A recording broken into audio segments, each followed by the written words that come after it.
welcome back to Gardening Young. So today we are going to be preparing for a frost. Yes, we are going to be preparing for a frost in the end of April. So yeah, so technically it is not going to be getting to 32. It's going to be only about like 35. But I do not want to take any risks, because if you did not see my video, I just planted all my tomato plants recently, and I do not want to take any risks of losing any of those. Even though it's not going to get down to freezing, it's going to get very close, and I don't want to risk any damage. So yeah, that's going to be happening. And then the other thing that happened today was I went to the garden center, so I want to show you guys what I got and just update you guys on that. And so yeah, that's what we're going to be doing today, and then I will show you guys later in the video once we get into all the frost stuff. I'm going to show you guys what kind of measures I'm taking to prepare for that and make sure that none of my plants get frozen. So yes, that's what we're going to be doing today, and let's just hop right into the video. Okay, so first of all, I wanted to show you guys what I got at the garden center. So I had mentioned in one of my videos, I have no clue which, but I mentioned in one of my videos that I was going to plant an entire bed full of bush beans and that I didn't have any bush bean seeds. So I went to the garden store and I got some bush bean seeds. So this is, I have the Royal Burgundy bush bean. It's just the garden center brand. I don't really know. Hindmore Mowing, it's an organic seed, we don't know, but this does testify to you don't have to get like Baker Creek or the Mi Gardener or anything like that. You can, if it calls for desperate measures, which it kind of does right now because I can't buy any like from, anyway, but these are fine. These are just as good as the ones that you get, you know, that you order. Anyway, and then the Antigua, gonna say Antigua bush bean, so green and purple. And so I'm just gonna mix plant these throughout that bed, and I'm just gonna have a full-on bed of bush beans because I'm gonna try to can beans this year, or at least preserve them in some way, and use them a lot because we do like beans and I love fresh green beans. So I'm really excited about that. The other thing that I got was, we're gonna pick it up, but I got a tray of marigolds. So I got a full-on tray of marigolds. So that's six packs of marigolds. So I'm just gonna plant that all throughout my garden, because if you guys don't know, marigolds are really good companion plants, and so it's a really good plant to plant with, you know, all the things. So I'll interplant them with my tomatoes and with my peppers in the bed corners, and I just love to stick them in little spaces all throughout the garden. So that'll be cool. I was glad to get some bulk marigolds and get so many. And then the last thing that I got was a sun gold tomato. So sun gold tomatoes have a special place in my heart because so I think it was 2 years ago, I had bought a sun gold tomato. It was my first time. I just wanted a cherry tomato and I saw this yellow cherry tomato.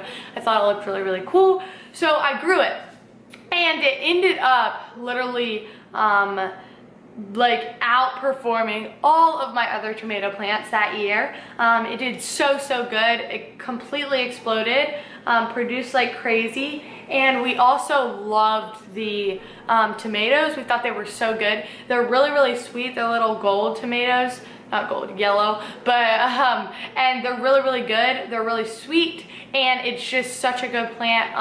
Doesn't, like, honestly, I mean, it kind of does give pest, but it does really good. This one has a little bit of yellowing right there, but I think that's because of the, there you go. I think that's because mainly of the cold. I think it's just been really cold, so it's just gotten a little yellow. Sometimes your plants can yellow if it gets colder, and so I'm not really worried about that, because it'll just it will jump back once it gets warmer. I'm having everything inside for now because, as you know, we should be having like low temperatures tonight and tomorrow night. So I'm just kind of preparing for that. And I have everything inside right now, and then I will plant them whenever the threat of cold nights is over. So now what we are going to go do is we are going to go prepare for a frost. So let's go. Okay, so we're outside. Okay, I gotta show you them. Okay, so I didn't show you guys this, but they're running around, so I guess I'll go ahead and show you guys because they're running around my fence and stuff. So my brother has a dog breeding business, and so we have litters every once in a while, and if you've ever heard squealing or barking in the background of some of my videos, that is why. It's because we have a litter right now. And so they will be running around my fence while I am working, just because my brother has them running around. But you can see, here's the little guy. So this is one of the puppers. This is one of the little puppies. So he breeds golden doodles. And this is one of the puppies. So they're going home this week. They're 8 weeks old now. And they're so sweet. So yeah, I just wanted to show you guys that. But yeah, I haven't been able to show you guys just because I forgot to. So yeah.